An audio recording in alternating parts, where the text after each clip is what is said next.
ধারার ঘুম ভাঙে বিকেলের দিকে। দর ফুরিয়ে উঠে বিভোর ব্যাকপ্যাক কাঁধে নেয়। এরপর কোমরের সাথে ব্যাকপ্যাকের বন্ধনে যুক্ত করে বলল, 1 ঘন্টার মধ্যে সন্ধ্যা হয়ে যাবে, চলো উপরে উঠি। ধারা চুল ঠিক করে উঠে দাঁড়ায়, অপরাধী সুরে বলে, সরি, কখন ঘুমিয়ে পড়েছি বুঝতে পারিনি, প্লিজ এভারেস্ট যাব। বিভোর হেসে ফেলল, বলল, আচ্ছা যাবা, চলো এখন। নিচে আর নামবো না। না, রাত হয়ে যাবে তাই। তোমার রাতেও ট্রেকিং করতে হবে, তবে সেটা এখন নয়, নেক্সট বার। আজ অনেক হয়েছে, উপরে উঠে পড়ি, ভোরে নেমে যাব। আচ্ছা। সন্ধ্যার অনেকক্ষণ পর ওরা চূড়ায় পৌঁছালো। দূরে আলো রেখা দেখল ধারা। বিভোরকে প্রশ্ন করল, কিসের আলো? বাড়ির মতো মনে হচ্ছে, বিভোর বলল। কটেজ থেকে আলো আসছে, আদিবাসী কটেজ। ওমা, পাহাড়ের চূড়ায় কটেজ? অনেকে চূড়ায় রাত কাটায়, তাই এই ব্যবস্থা। তুমি না ক্রেকোয়ার্ডিং এসেছিলে, জানো না? চূড়ায় আসেনি, কাছাকাছি এসে ফিরে গেছি। এর কারণও ছিল, অন্যবার বলবো। আর আমরা তাহলে কটেজে উঠব? বিভোর ব্যঙ্গ করে বলল, যে না, আপনি হানিমুনে আসেননি, এসেছেন ট্রেনিংয়ের জন্য। সো তাঁবুতে রাত কাটাচ্ছেন। ধারা খুশিতে বাকবাকম হয়ে বলল, কোনো সমস্যা নেই, কখনো থাকেনি, আজ থাকবো। উত্তেজনা দম ফেটে যাচ্ছে আমার। ধারার উল্লাসিত কণ্ঠ শুনে বিভোর হাসে, বলল, চলো। কই, জায়গা ঠিক করতে হবে না তাঁবুর জন্য? ও, চলো। আরও কিছু হেঁটে একটা সমতল জায়গা চিহ্নিত করলো। এরপর তাঁবু স্থাপন করলো। সব কিছু ঠিকঠাকের পর বিভোর শার্ট প্যান্ট চেঞ্জ করে বলল, কাপড় চেঞ্জ করে নাও তুমি, তুমি বের হও। বিভোরের মাথায় যেন বাস পড়ল, এমন ভঙ্গি করে বলল, ও মা, কেন? ধারা কটকটে গলায় বলল, জামা চেঞ্জ করবো কি তোমার সামনে? বিভোর হকচকিত হয়ে বলল, আমি তোমার জামাই, জানি আমি, তবুও বের হও। বিভোর নাছরবান্ধা গলায় বলল, বের হব না, আমি ঘুমাবো। ধারার শরীর চুলকাচ্ছে অনেকক্ষণ। বাধ্য হয়ে অন্যদিকে ফিরে টি শার্ট খুলতে নেয়, তখন বিভোর বেরিয়ে যায়, সাথে ব্যাকপ্যাক নেয়। ধারা খেয়াল করেনি। কাপড় চেঞ্জ শেষে উকি দিয়ে দেখে বিভোর স্টোভে রাখছে কিছু। উৎসুক চোখ নিয়ে বেরিয়ে আসে, কি রাধো? নুডলস। পাতিল কখন ব্যাগে ঢুকালা? ঢুকিয়েছি কোনো এক ফাঁকে। পানি কতটুকু আছে? চলবে? 1 বোতল আছে, না চললে কটেজ থেকে পানি নিয়ে আসবো। সমস্যা নেই। ধারা আহ্লাদি গলা বলল, চকলেট খেতে ইচ্ছে করছে, তোমার ব্যাগে আছে, গিয়ে দেখো। কখন নিলা? আসার পথে, তোমার সামনেই তো কিনলাম। মনে নেই? আচ্ছা নিয়ে আসছি, তুমি খাবা? না। কয়েল নিয়ে এসো, মশা জ্বালাচ্ছে খুব। আচ্ছা। ধারা উঠে দাঁড়ায়, তাঁবুর ভেতর ঢুকে মশার কয়েল নিয়ে ফিরে আসে। রান্না শেষে দুজনে একসাথে পেট ভরে খেলো। খাওয়া শেষে ধারা বলল, এত নুডলস কখনো খাইনি আমি, পছন্দ না নুডলস। আজ কতটা খেয়ে ফেললাম। পেট খালি থাকলে সবই ভালো লাগে। সেটা ঠিক। রাত তখন প্রায় 9টা-10টা হবে। দুজন জ্যাকেট পরে দাঁড়িয়ে আছে তাঁবুর চেয়ে কিছুটা দূরে। যত দূর চোখ যায় মুগ্ধ হয়ে দেখছে। কুয়াশা উড়ে বেড়াচ্ছে, পাহাড়ের শীতল বাতাস মিতালি আন্দোলিত করছে মায়াবী আকর্ষণে। বিভোর গাঢ় সুরে বলল, যদিও অনেকবার এসেছি, তবুও ভালো লাগে। ঝর্ণা দেখে আসলাম না একটা? পাহাড় বেয়ে পড়ছে যে, ওখানে ফ্রেন্ডসরা মিলে গোসল করেছিলাম, তখন এসিসি দিয়েছি মাত্র। তবে আমার বেশি ভালো লাগে চূড়ায় পৌঁছানোর পথটা, আঁকাবাঁকা দেখতে ভালো লাগে। কিছুক্ষণ পিনবত নীরবতা। দুজন প্রকৃতিতে মিশে আছে। ধারা একসময় চাপা সুরে বলল, শোনো। কি? ওই লোকটা অনেকক্ষণ ধরে আমাদের দিকে তাকিয়ে আছে। ধারার কথায় বিভোর ঘাড় ঘুরিয়ে ডানে তাকায়। হালকা আলো যা মনে হচ্ছে লোকটা খুব কালো, পরনে কালো জ্যাকেট, লুঙ্গি, মোটাসোটা দেখতে। তাদের দিকে তীক্ষ্ণ চোখে তাকিয়ে আছে। বিভোর ধারাকে বলল, তাঁবুতে চলো। ওরা দুজন তাঁবুতে চলে আসে। বিভোর নজর রাখে বাইরে। লোকটা এক পা করে এগুচ্ছে তাঁবুর দিকে। ওরা যেখানটায় দাঁড়িয়েছিল সেখানে এসে থেমে যায়। ধারা বয়ার্ত কণ্ঠে বলল, কে উনি? এখানে সাধারণত ট্র্যাকারদের জিনিসপত্র চুরি হয়, না দিলে আঘাতও করে। তবে অন্য কেউ হতে পারে, ভয় পেও না, কিছু হবে না। তবুও ধারা ভয়ে গুটিয়ে যায়। বিভোর শুয়ে ধারাকে বুকে টেনে নিয়ে বলল, ঘুমাও, ভেবো না, কিছু হবে না। কিছুক্ষণ পর আরও দুজন আসে। 3 জনের কথায় ফিসফিসানি শোনা যাচ্ছে। এরপর মনে হলো এরা তাঁবুর দিকে এগোচ্ছে। বিভোর শক্ত করে ধারাকে ধরে। ধারা ভয়ে খামচে ধরে বিভোরকে, চোখ বুজে। বিভোর ফিসফিসিয়ে বলল, ছুরিটা হাতে রাখো। ধারার ভয়ে হৃৎপিণ্ড ফেটে যাওয়ার উপক্রম। বিভোর উঠে বসে 2 হাতে 2টো ছুরি নেয়, প্রস্তুত হয় আক্রমণ করার। বিভোরের প্রত্যেকটি শিরা উপশিরা প্রস্তুত যুদ্ধের জন্য। ভয়ঙ্কর ভঙ্গি নিয়ে ছুরি শক্ত হাতে ধরেছে। যে তাঁবুর ভেতরে ঢোকার চেষ্টা করবে সেই রক্তাক্ত হয়ে ফিরবে। কিন্তু কেউ ঢুকল না। তাঁবুর পাশে এসে পাগুলো থেমে গেছে। একজন গম্ভীর কণ্ঠে বলল, ভেতরে কারা আছো, বেরিয়ে আসো। বিভোরের 2 হাত নরম হয়ে আসে। চাপা সুরে ধারাকে বলল, ভয় পেও না, এরা আর্মি হয়তো। ধারা তবুও ভয় পাচ্ছে। বিভোরের বাহু 2 হাতে শক্ত করে ধরে। বিভোর ধারাকে নিয়ে বেরিয়ে আসে। 3 জন ছদ্মবেশী লোক রাইফেল তাক করে ওদের উপর। বিভোর বলল, ব্যাপার কি? একজন লোক বলল, আপনার নাম কি? মুহতাসিম মাহতাব বিভোর। উনি কি হয় আপনার? ওয়াইফ। আপনাদের গার্ড কোথায়? আনিনি। আর্মি ক্যাম্প গার্ড ছাড়া ছেড়ে দিয়েছে? আমি এই বছরের বাংলাদেশ এভারেস্ট অভিযাত্রী, সেই সুবাদে গার্ড ছাড়া ছেড়ে দেওয়া। 3 জন লোক ওদের উপর থেকে রাইফেল সরিয়ে দেয়। কালো লোকটি বলল, স্যার ওনারা না? আরেকজন বলল, সুলেমান। ছবি দেখান দুজনের। একজন লোক ফোন বের করেন। ওনার নাম হয়তো সুলেমান। সামনের লোকটি ফোন হাতে নেন। এরপর বিভোর ধারাকে একবার আরেকবার ফোন দেখেন। তারপর ভ্রু কুঁচকে ফেলেন। বিভোরকে বলেন, সরি আপনাদের ডিস্টার্ব করার জন্য। বিভোর মৃদু হেসে বলল, ইটস ওকে। হ্যান্ডশেক? বিভোর হেসে হাত বাড়িয়ে দিল। লোকটি বলল, এভারেস্টে জয়ী হয়ে ফিরুন, উজ্জ্বল করুন এই দেশ, আমিন। 3 জন লোক অন্যদিকে হাঁটা শুরু করে বড় বড় পা ফেলে। ধারা দ্রুত প্রশ্ন করল, কি হলো? কিছুই বুঝলাম না। বিভোর ধারাকে 2 হাতে টেনে বুকে জড়িয়ে ধরে বলল, এনারা আর্মি, যা বুঝলাম। কোনো অপরাধীকে খুঁজছে, আর অপরাধী 2 জন ছেলে মেয়ে। এখানে কোথাও পালিয়ে আসছে। ধারা 2 সেকেন্ডের সময় নিয়ে বড় করে নিঃশ্বাস নেয়। এরপর বিভোরকে শক্ত করে জড়িয়ে ধরে বলল, খুব ভয় পেয়েছিলাম। বিভোর হেসে ধারার মাথায় হাত বুলিয়ে বলল, চা কফি কিছু খাবা? ধারা এবার অবাক হয় না। বিভোরের ব্যাগটা ভারী খুব, না জানি আরো কত কি এনেছে। ধারা মুখ তুলে বিভোরের দিকে তাকিয়ে বলল, কফি? তাঁবু ঘিরে কিছুটা দূরত্বে আগুন জ্বলছে। 2 জন মিলে কাঠ শুকনো ডাল খুঁজে আগুন ধরিয়েছে। তাঁবুর পাশেই 2 জন বসে কফি পান করছে। ধারা বলল, এত অ্যাডভেঞ্চারময় রাত প্রথম কাটাচ্ছি। 4-5 দিন আগের রাতটা আমার কাছে বেশি অ্যাডভেঞ্চারময় ছিল। কথা শেষ করে বিভোর চোখ টিপল। ধারা 2 হাতে মুখ ঢেকে ধমক দিয়ে উঠল, উফ, তুমি কি একটা! বিভোর আওয়াজ তুলে হেসে উঠল। এরপর বলল, সত্যি বলছি। ধারা অন্যদিকে চোখ রেখে ব্যঙ্গ করে বলল, কচু। বিভোর সিরিয়াস মুখ করে বলল, কেন অ্যাডভেঞ্চারময় তোমার কাছে? বর্ণনা করি শুনো। ধারা চোখ গরম করে তাকিয়ে বলল, আমি কিন্তু গরম কফি ফেলবো তোমার ওপর, পুড়ে যাবে শরীর। বিভোর আরও রোমান্টিক হয়ে বলল, কত আগেই পুড়ে গেছি আমি তোমার প্রেমে, আর কি পোড়াবে? ধারা এবার হেসে ফেলে। বিভোর মুগ্ধ নয়নে তাকায়। ধারাকে অন্যবেলা ভালো লাগে, সুন্দরী সে, তবে যখন হাসে অদ্ভুত একটা ভালো লাগা হৃদয়ের মধ্যস্থলে আঘাত হানে। বিভোরকে তাকিয়ে থাকতে দেখে ধারাও তাকায়।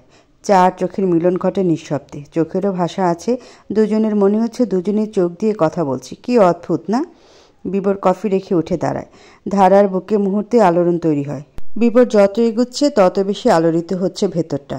বিভোর ধারার পাশে এসে বসে। গালের যে অংশটা ছিঁড়ে গেছে সেখানে আলতো করে হাতে স্পর্শ করে। এরপর কাটা অংশে অধরের স্পর্শে ভালোবাসা মেখে দিয়ে বলল, জলে? ধারার হাতের পশম কাটা কাটা হয়ে গেছে, কণ্ঠ বসে গেছে। কোনো মতে মাথা নাড়িয়ে না বলল। বিভোর বলল, শরীরে দুর্বল ভাবটা আর আছে? ধারা মাথা এদিক ওদিক নাড়ায়, মানে নাই।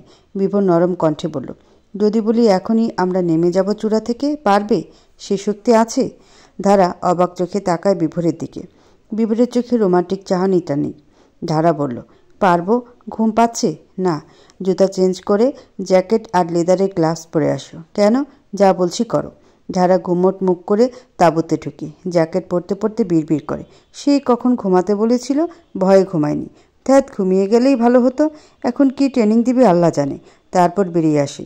বিভোর নিজের ব্যাকপ্যাক থেকে মোটা শক্ত লম্বা 2টো দড়ি বের করে, দেখতে অন্যরকম। এরপর ধারার হাতে ধরে নিয়ে আসে চূড়ার এক কোণায়, যে পাশটা পাথর বেশি। বলল, এভারেস্ট অভিযাত্রী হওয়ার প্রধান প্রশিক্ষণ রক ক্লাইম্বিং। যখন মাউন্টেনিয়ারিং ইনস্টিটিউটে কোর্সের জন্য যাবা, ওরা পাথরের পাহাড়ে ক্লাইম্বিং কোর্স করাবে সারাদিন। এখন আপাতত কিছুক্ষণের জন্য রক ক্লাইম্বিং চর্চা করো। দিনে করলে হতো না? দিনেই আমরা নেমে যাব। হাতে সময় কম, যেহেতু এখন ঘুম নেই চোখে, সময়টা কাজে লাগানোই বেস্ট। ধারার মেজাজ বিগড়ে যায়। ইচ্ছে হচ্ছে বিভোরকে কামড়িয়ে খেয়ে ফেলতে, রাক্ষসীর মতো। রাগ গোপনে রেখে বলল, আচ্ছা। বিভোর আবার দৌড়ে তাঁবুতে যায়। ধারা দেখে হেলমেটের মতো কিছু একটা বিভোরের হাতে। বিভোর সেটি ধারার মাথায় পরিয়ে দেয়। কপালের ঠিক উপরে সেই হেলমেটের মতো বস্তুটিতে আলো জ্বলে উঠল। ধারা অবাক হয়ে বলল, এটা কি? অন্ধকারে ক্লাইম্বিং করবে, আলো দরকার না? আর এটির নাম ক্লাইম্বিং হেলমেট। ধারা আর কিছু বলল না। বিভোর 2টি দড়ির এক অংশ একটা মোটা তাজা গাছের সাথে বাঁধে। দড়িতে অনেক গাঁট আছে, যাতে ধরতে সুবিধা হয়। বিভোর বলল, এবার দড়িটা 2 হাতে শক্ত করে ধরে নিচে নামা শুরু করো।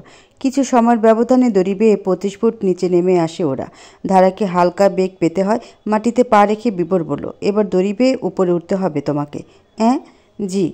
ক্লাইম্বিং শুরুর আগে দাঁড়ানোর পজিশন, রক ফেস পর্যবেক্ষণ এবং নিজের নিরাপত্তা নিশ্চিত কেমনে করতে হয় বিভোর শিখিয়ে দেয়। নামাজে কারোর জন্য মোটামুটি সোজা, তবে পাহাড় বেয়ে উপরে উঠতে গেলে অনেক কিছু মাথায় রাখতে হয়, অনেক কৌশল জানা থাকতে হয়। ধারা আল্লাহর নাম স্মরণ করে বিভোরের শেখানো কৌশল অবলম্বন করে উপরে ওঠার চেষ্টা করে, কিছুটা এগিয়ে পড়ে যায়। শরীর দিয়ে ঘাম নির্গত হচ্ছে, বিভোর উৎসাহিত করে। ধারা দম নিয়ে আবার চেষ্টা করে, আবারও বিফল হয়। গরমে শরীর ফেটে যাচ্ছে, তাই জ্যাকেট খুলে ফেলে। আবার চেষ্টা করে 15 ফুট উঠে অনেকক্ষণ সময় নিয়ে এরপর জোরে জোরে শ্বাস ফেলতে ফেলতে বলল, আমি আর পারছি না, আর একটু চেষ্টা করো প্লিজ। তোমাকে এভারেস্ট নেওয়া হবে না, ধারা অনেক কষ্টে বলল। আমাকে সময় দাও, আমি পারবো, প্লিজ। আচ্ছা, আরেকটু ওঠো। ধারা আরেকটু উপরে উঠে। তখন বিভোর বলল নেমে আসতে। 8 ফুট নামার পর আচমকা হাত থেকে দড়ি ছুটে যায়। পাথরে আঘাত পেয়ে ধারা নিচে পড়ে আর্তনাদ করে উঠল। কোমর থেকে বন্ধনী ছুটে গেছে। এমনটা তো হওয়ার কথা ছিল না। বিভোর চিৎকার করতে গিয়েও করেনি। রক ক্লাইম্বিং চর্চা অনেক কঠিন। সে যখন প্রথমবার করেছে কত আঘাত সয়েছে। ধারা জ্ঞান হারেনি। বিভোর দ্রুত কাঁধে তুলে নেয়, ধারাকে ধরতে হাত বাড়িয়ে দিল, কিন্তু ধারা পাথরে ধাক্কা খেয়ে অন্য পাশে পড়েছে। ধারা গঙ্গাচ্ছে আর বিভোরের বুক খান খান হচ্ছে। দ্রুত ক্লাইম্বিং করে উপরে উঠে আসে বিভোর, মাটিতে ধারাকে বসায়, বলল, কোথায় আঘাত পেয়েছো বলো আমাকে। ধারার পরনে হোয়াইট টি শার্ট ছিল, সেটি রক্তে রাঙা হয়ে গেছে। ধারা নিজের শরীরে এত রক্ত দেখে ঠক ঠক করে কাঁপতে থাকে।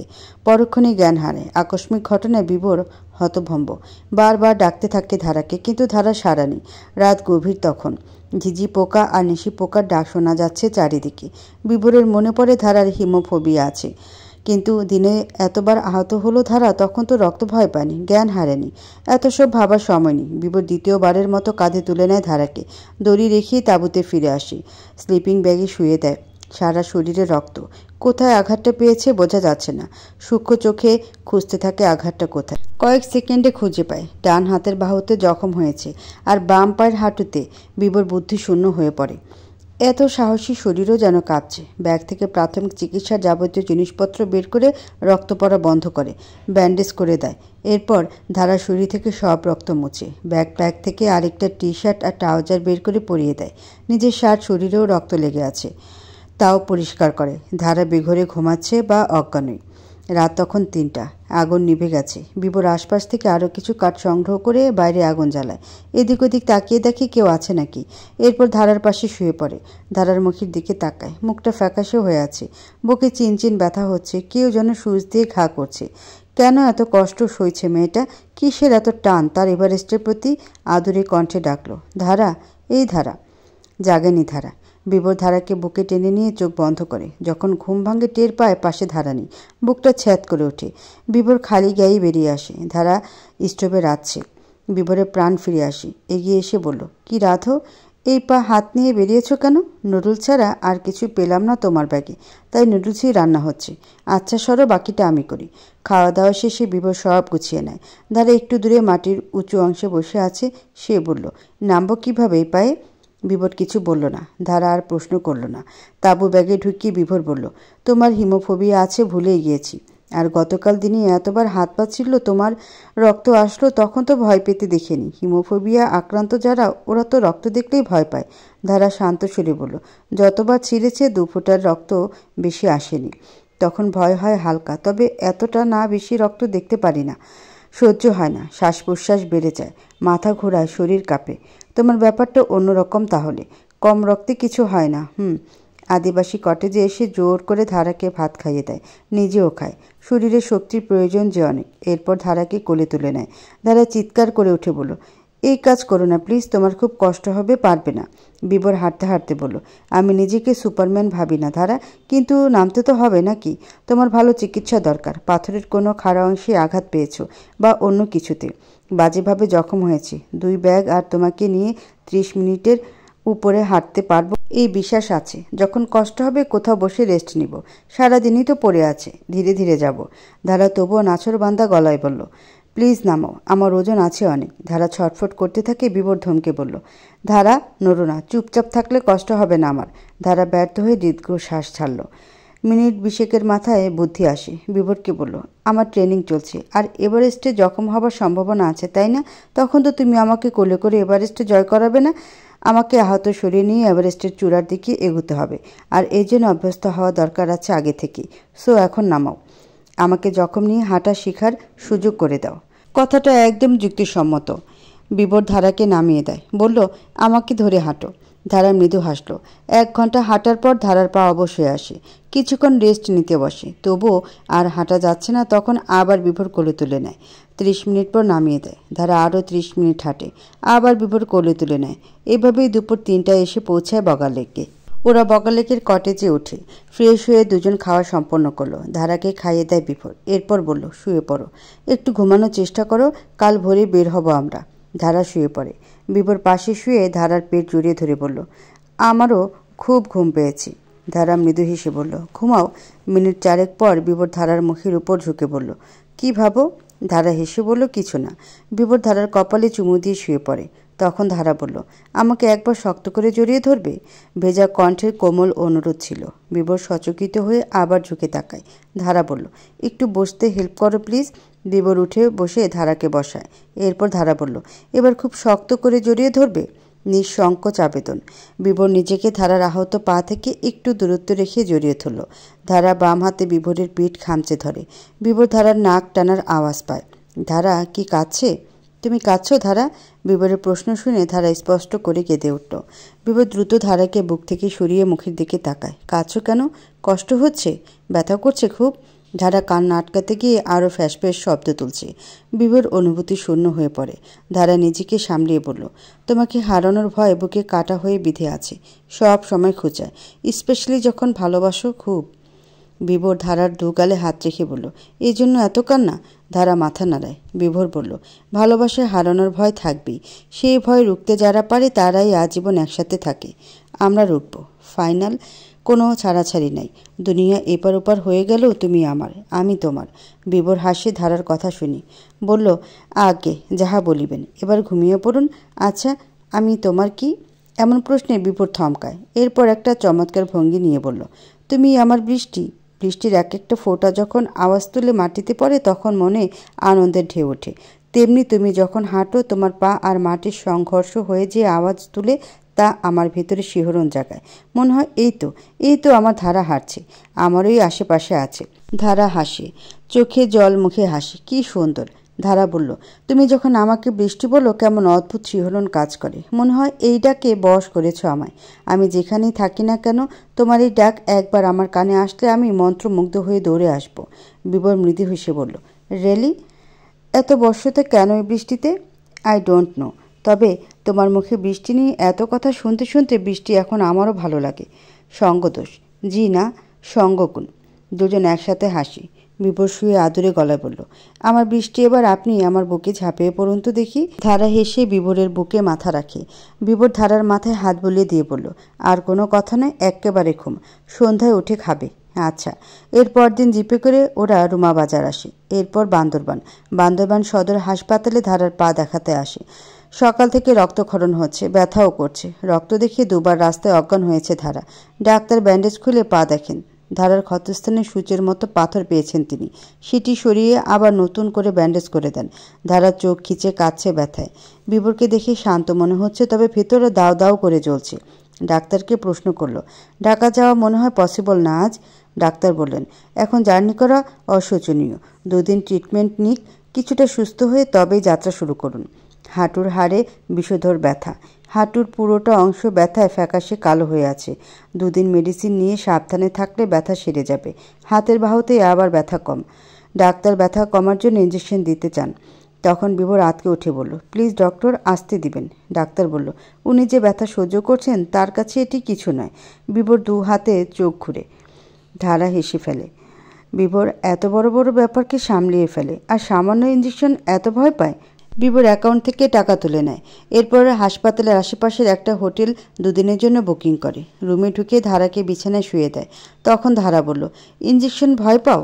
বিভোর খ্যাক করে গলা পরিষ্কার করে বলল, কই না তো। ধারা হাসে।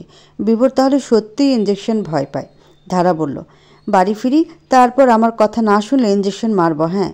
বিভোর হতবিহ্বল হয়ে পড়ে। কারো কাছে শুনেছিল, দুনিয়াতে যতই ভুল কাজ করো সমস্যা নেই, শুধু একটা ভুল কাজ পুরুষদের কখনো করা যাবে না, সেটা হলো বউকে দুর্বলতা জানতে দেওয়া যাবে না, নয়তো তারা এই দুর্বলতাকে হাতিয়ার করে অত্যাচার করে করে কুজো করে দেবে। বিভোর ঢোক গেলে আসলে সে ইঞ্জেকশন ভয় পায়। কেটে যায় দুদিন। এই দুদিন ধারা স্বামী সেবা পেয়েছে প্রতিটা মুহূর্তে, কোনো বিরক্তি ক্লান্তি ছাড়া সেবা করে গেছে বিভোর। রাতে যখন ধারা ব্যথায় কেঁদে ওঠে তখন বিভোরও উঠে পড়ে। ধারার পা নিজের কোলে নিয়ে আলতো করে হাত বুলিয়ে দেয়, গল্প শোনায়, যেন ধারা ব্যথার কথা ভুলে যায়। সকাল বিকাল ধরে ধরে হাঁটিয়েছে, এত সেবার কাছে এ ব্যথা কিছুই না।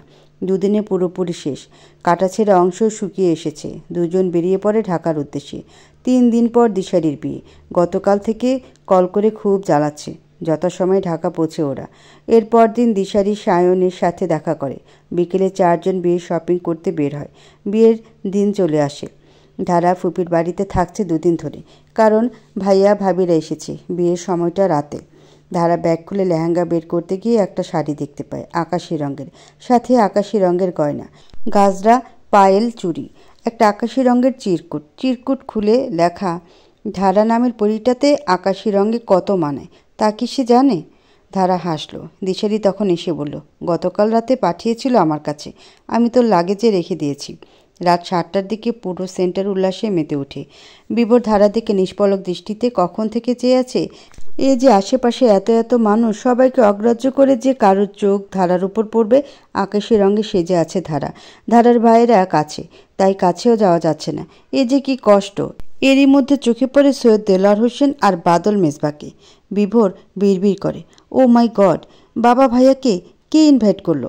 বিভোর দ্রুত পায়ে সায়নের পাশে আসে, চাপা সুরে বলল, আব্বা আর ভাইয়াকে ইনভাইট করছস? সায়ন ভারী ইনোসেন্টভাবে উত্তর দিল, ইনভাইট করছি। তোর বাপ মানে আমার বাপ, আর আমার বিয়েতে থাকবো না? বিভোরের রাগে ইচ্ছে হচ্ছে সায়নকে মাটি খুঁড়ে পাতালে ঢুকিয়ে দিতে। ইচ্ছে করে গন্ডগোল টেনে এনেছে সায়ন বুঝতেও পারল না। তার উপর ঢাকার কত কত স্মার্ট ছেলেপুলে আছে এখানে, কোনো গন্ডগোল শুরু হলে এরা শিওর ভিডিও করে ভাইরাল করে দেবে। বিভোর দ্রুত পায়ে বাপ ভাইয়ের কাছে আসে। বাদল মেজবা বিভোরকে দেখে হাত বাড়িয়ে ডাকলো, আমার ভাই। তারপর জড়িয়ে ধরে। সৈয়দ দেলোয়ারকে পা ছুঁয়ে সালাম করে বলল, আব্বা ভাইয়া প্লিজ আজ এখানে কোনো ভেজাল করো না, এটা ঢাকা, আমার পরিচিত অনেকে আছে, সম্মান যাবে। আর ভাইয়া তোমার সম্মান নাই জানি, আমার তো আছে, আমারটা রক্ষা করো প্লিজ। বাদলের চোখ কপালে, অবাক সুরে বলে, আব্বা ও আব্বা, আপনার বেটায় কি বলে? আবল তাবল বকতেছে কেন? সৈয়দ দেলোয়ার বিভোরকে বলল, হুদাই ভেজাল করতে যাব কেন? বিভোর বলল, কারণ এখানে সাফায়েত সামিত নামে 2 জন আছে। বাদল প্রায় লাফিয়ে উঠে বলল, আমাদের পিছু এসেছে ওই হারামজাদা, দেখছেন আব্বা কত বড় বেত্তমিজ? সৈয়দ দেলোয়ার গলার জোর বাড়িয়ে বলেন, আজিজুইরে আসছে, আজকে ওরে সহ ওর বেটাদের সমাধি করে যাব এখানে। কত সাহস আমাদের পিছু এসেছে? বিভোর কপাল চাপড়ায়, এরপর ধৈর্য নিয়ে বলল, আস্তে কথা বলেন, অনেকে তাকিয়ে আছে। আর ওরা আপনার পিছু আসে নাই আব্বা, সায়নের সাথে যার বিয়ে হচ্ছে ওই মেয়ে স্বামী সাফায়েতের ফুফুতো বোন। বাদলের মাথা যেন বাজ পড়ল। কি?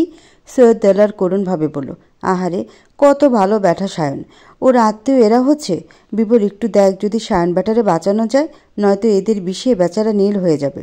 বিভোর জোরপূর্বক হেসে বলল, থাক আব্বা, বাদ দেন, যার কপালে যা আছে হবেই। খালি আপনাদের কাছে আমার রিকোয়েস্ট, কোনো ভেজাল করে আমার সম্মান ডোবাবেন না। বাদল গম্ভীর কণ্ঠে বলল, আমার এত ইচ্ছা নাই ভেজালের, আমারে না খোঁচালেই হবে। ডিনার পর্ব শুরু হয়। সাফায়েত চেয়ারে বসে এদিক ওদিক তাকিয়ে লিয়াকে খুঁজছে। দুজনে যতই ঝগড়া হোক, দিন শেষে একজন আরেকজনের। বিয়েটা তো প্রেমের বিয়ে, ভালোবেসে বিয়ে করা। ভার্সিটির সেরা মেয়েটা ছিল লিয়া, আর সবচেয়ে ভালো মেয়ে। রাগী জেদি ছিল, তবে মনটা ছিল বিশাল। সাফায়েতের মনের কোণে পুরনো স্মৃতি করা নাচে, ঠোঁটে মৃদু হাসি। তবে সেই হাসি সরে যায় বাদলকে দেখে। কিছুটা দূরত্বে বাদল আর তার বাপ বসে আছে। সাফায়েত খিটমিট করে তাকায়, বাদলও তাকায়, দুজনে চোখাচোখি হয়। বিভোর এগিয়ে আসে, বাদলের কাঁধে হাত রেখে বলল, তাকিও না। বাদল চোখ ফিরিয়ে নেয়। সাফায়েত সামিতকে চাপা সরিয়ে বলল, ভাইয়া দেখো, সোচ্চারের বাচ্চা এখানেও চলে এসেছে। সামিত খাওয়া শুরু করছিল মাত্র। সাফায়েতের কথা শুনে তাকায়। সাফায়েত ইশারায় পিছনে তাকাতে বলে। সামিও ঘুরে তাকায়। বাদল আর সৈয়দ দেলোয়ারকে দেখে শরীরের রক্ত টকবক করে ওঠে। সাফায়েতকে চাপা সুরে রাগ নিয়ে বলল, আগে খা, শক্তি কর, তারপর ওদের ধরতেছি।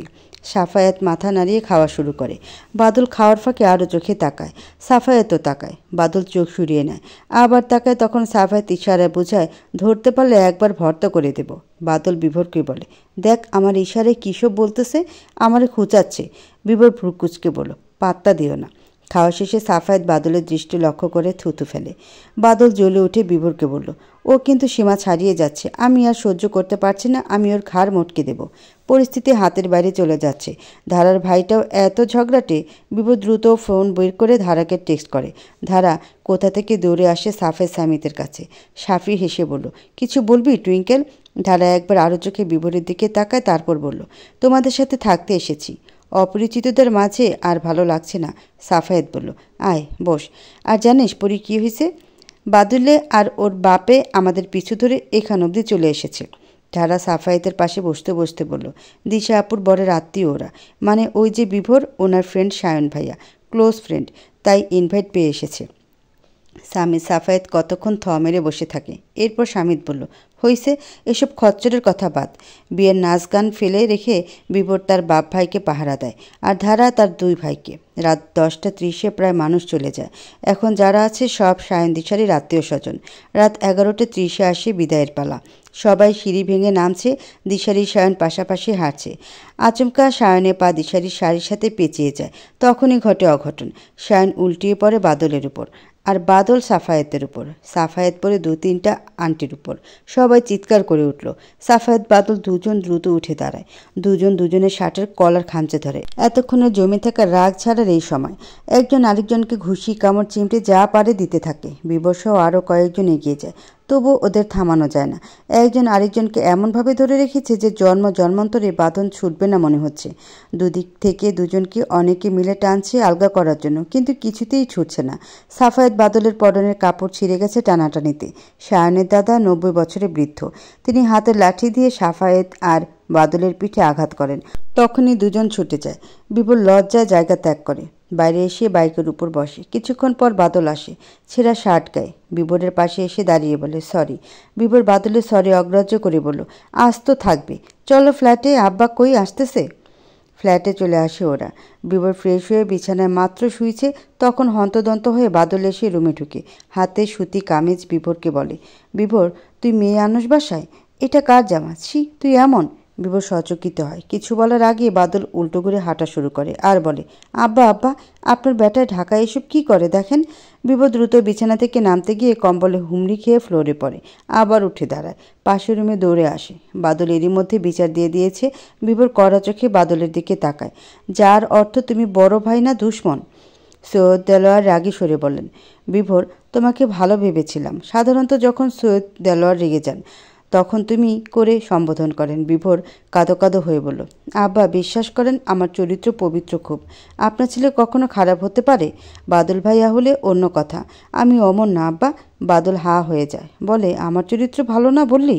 বিভোর চোখ টিপে, যার অর্থ বিয়ের আগে কি কি কুকাম করছো সব আমি জানি, বাবাকে কি বলবো? হ্যাঁ।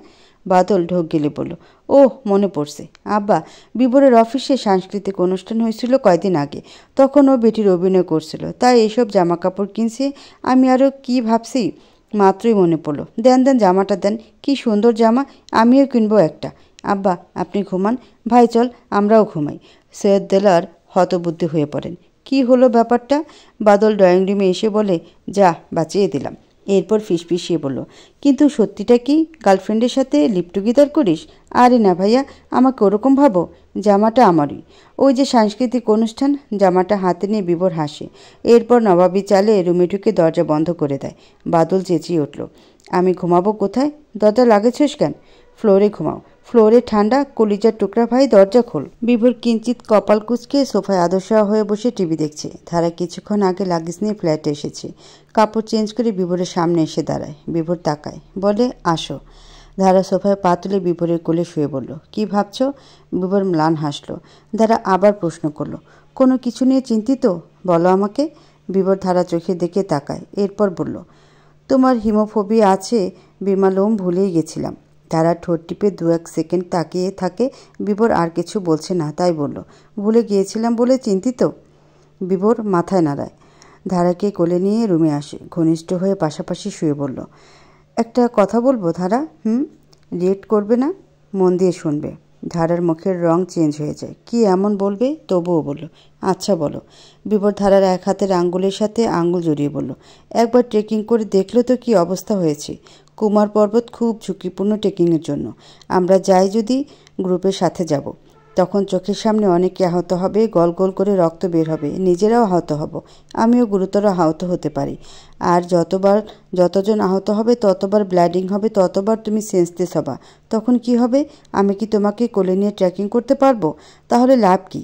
ট্রেকিং তো করা উচিত তোমার জন্যই এত সব, তাই না? ধারা অন্যদিকে মুখ ঘুরিয়ে বলল, আমি যাবো এভারেস্ট।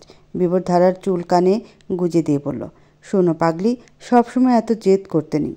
এভারেস্টে আহত হওয়ার সম্ভাবনা আছে। তখন তুমি ভয় সেন্সলেস হলে কি চলবে বলো?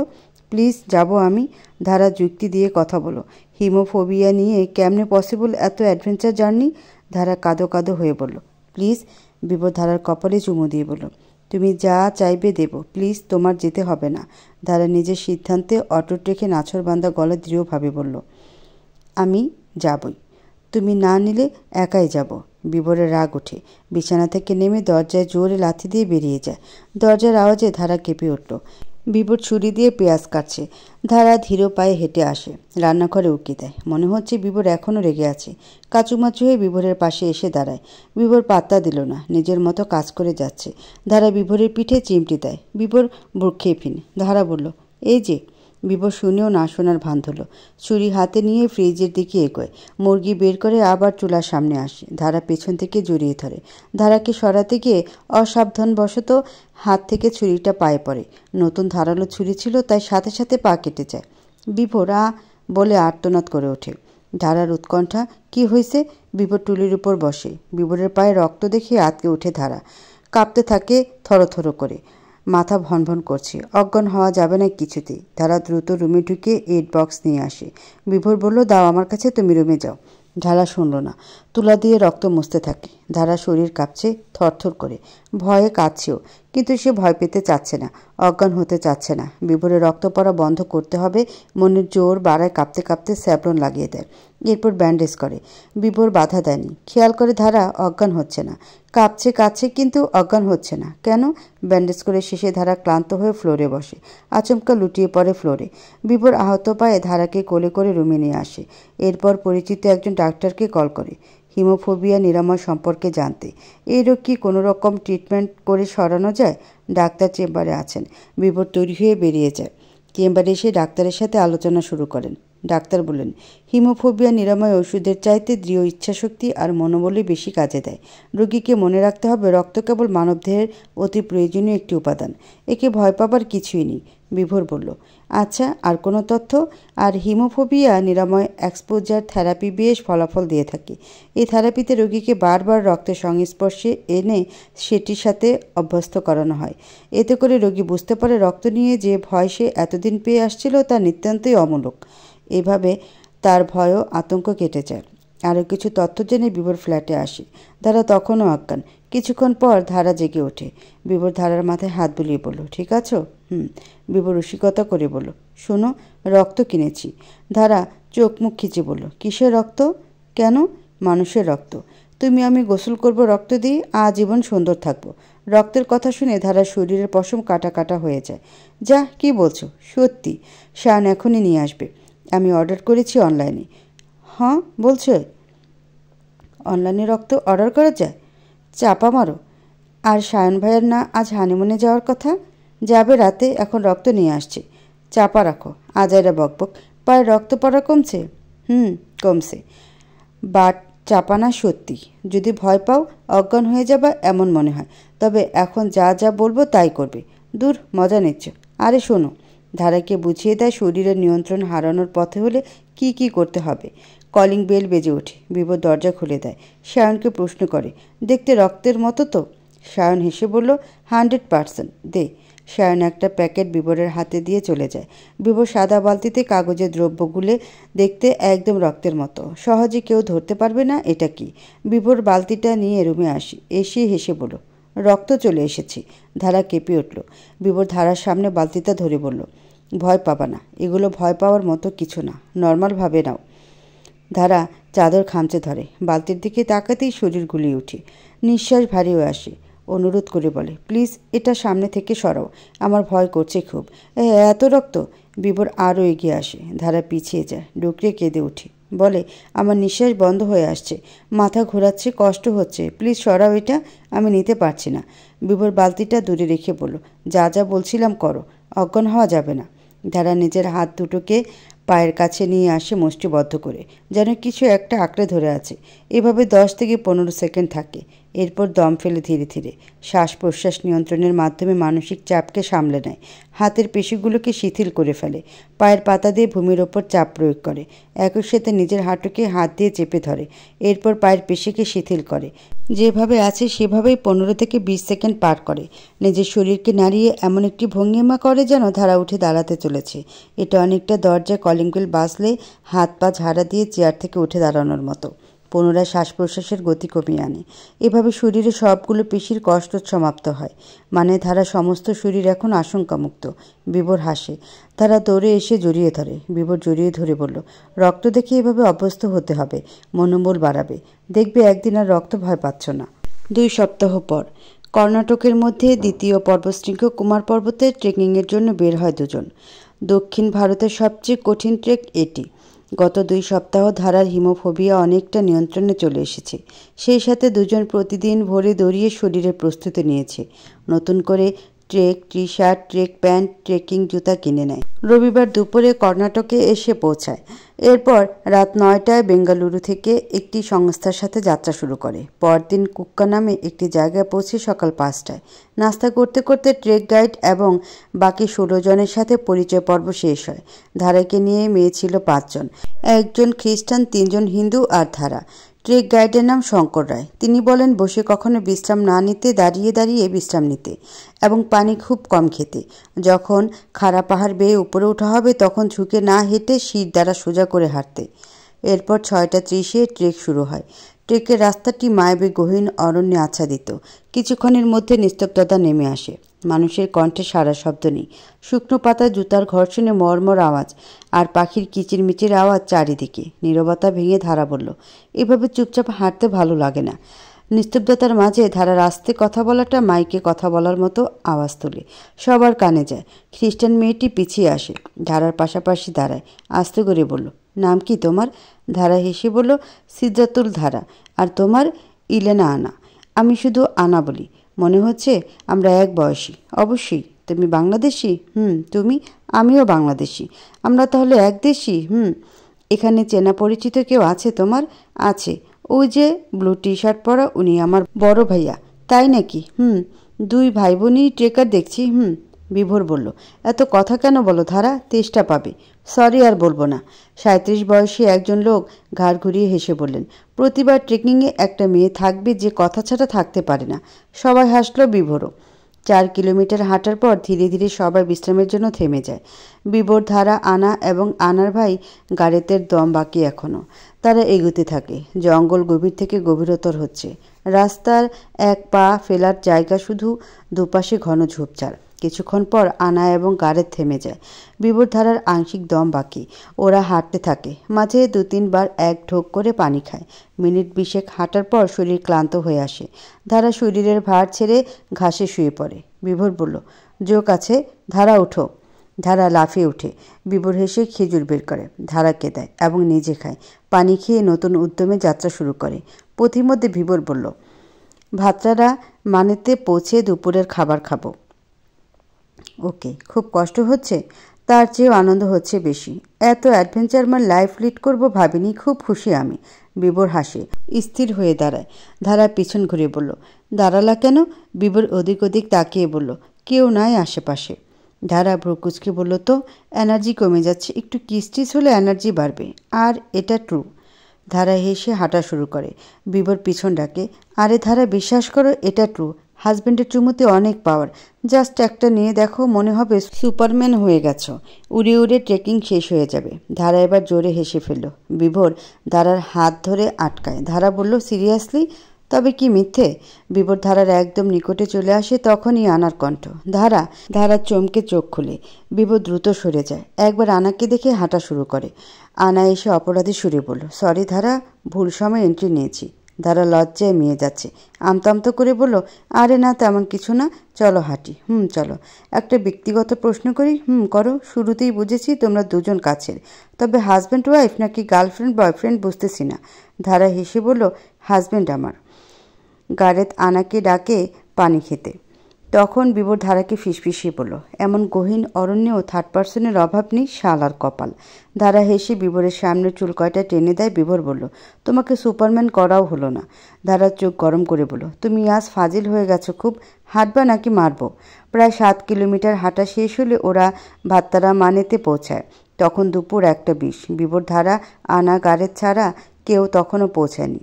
দুপুরের খাবার হিসেবে খুব সাধারণ খাবার, সাম্বার, ভাত আর দইয়ের ঘোল খেলো ওরা। খাওয়া শেষে ট্রেক গাইড সহ আরও 3 জনের দেখা পায়। ট্রেক গাইড বলেন, একদিনের যাত্রা শেষ করা সম্ভব, কিন্তু এবারে ট্রেকিংটা অন্যরকম। আমরা চূড়ায় তাঁবু টানিয়ে থাকবো, রাতে একটু খোঁজ গল্প আমোদ প্রমোদ করার প্ল্যান আছে। আপনারা কি থাকবেন? বাকিদের আগেই জানানো হয়েছে। আপনারা তো নতুন যোগ দিলেন, তাই এখন বলতে হলো।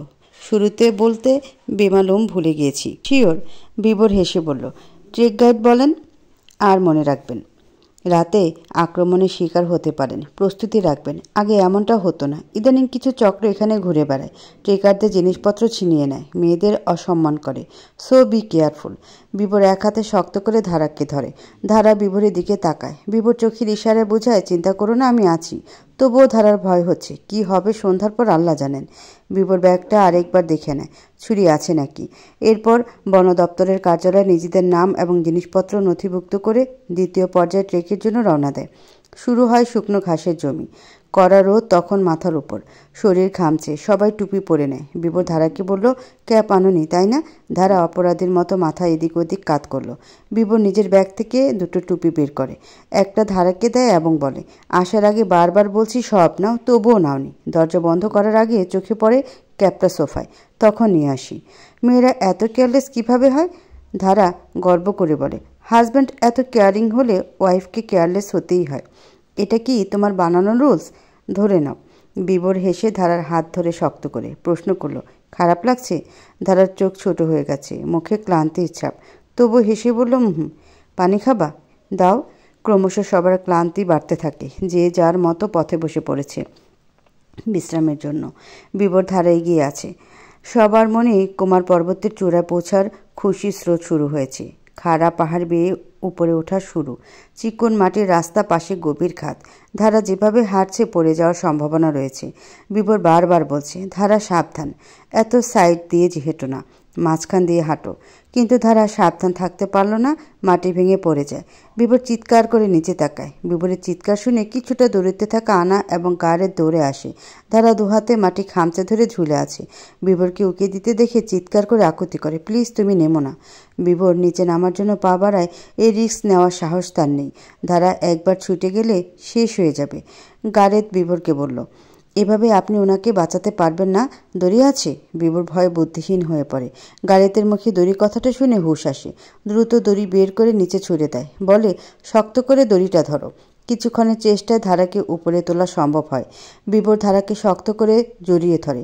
ধারা উপলব্ধি করে বিভোরের বুক ওঠানামা করছে দ্রুত গতিতে।